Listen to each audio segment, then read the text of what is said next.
My name's Michael Hogan. I'm the Executive Chef in the heart of Bangkok. I got into cooking many years ago, actually when I was still at school. I'd take the odd sick day. I'd put hot towels on my head and get my temperature up, and I'd call out to Mum from the bed, "Mum!" She'd come in and, "You're too hot, stay in bed." And I could hear the bus used to come and pick us up out the front of the house. And I'd wait till you hear the doors open, right off it'd go, and all of a sudden, boom, I'd be out of bed. From that point on, I'd jump in the kitchen. Mum would see this miraculous recovery. I'd have some afternoon tea or morning tea ready.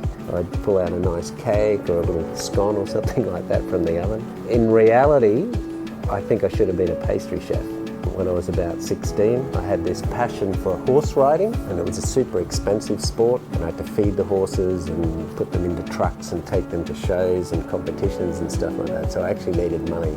I got a job, ended up in a kitchen doing the dishes. It was just a very small restaurant, local restaurant, just not far from home. And I'd go down there and I'd be doing the dishes, and I'd be watching the chefs chopping and preparing for the night. And one day, one of the chefs didn't turn up in the salad section. I think this happens to a few dish picks. They get the tap on the shoulder and say, "Hey, can you jump in there and help us out tonight?" I'm cutting tomatoes and washing lettuces and picking herbs and things like this. And I loved it. The chef saw that. Chef Ian Fillmore is his name. He's since retired. He got me more and more in the kitchen, and one day when I walked in and there's this other guy standing at the sink doing the dishes, and I went, "Hoi." I thought my job had been taken, but actually he'd moved me permanently into the kitchen brigade. That was sort of the start of it. It was pretty exciting. I worked with him for about 2 years, started doing college. Much to my mother's and father's dismay, I left school. Would I change that? Probably not, never.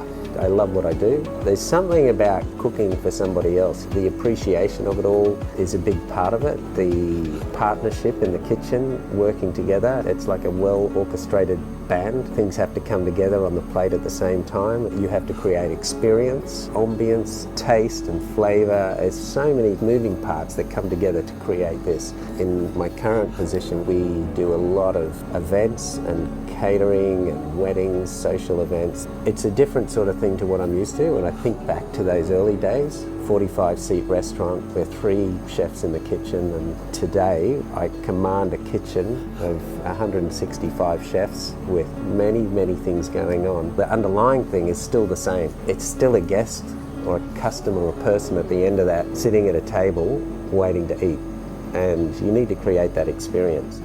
I love food. I have a great passion for eating. So join me on my new series called Chef Discovery.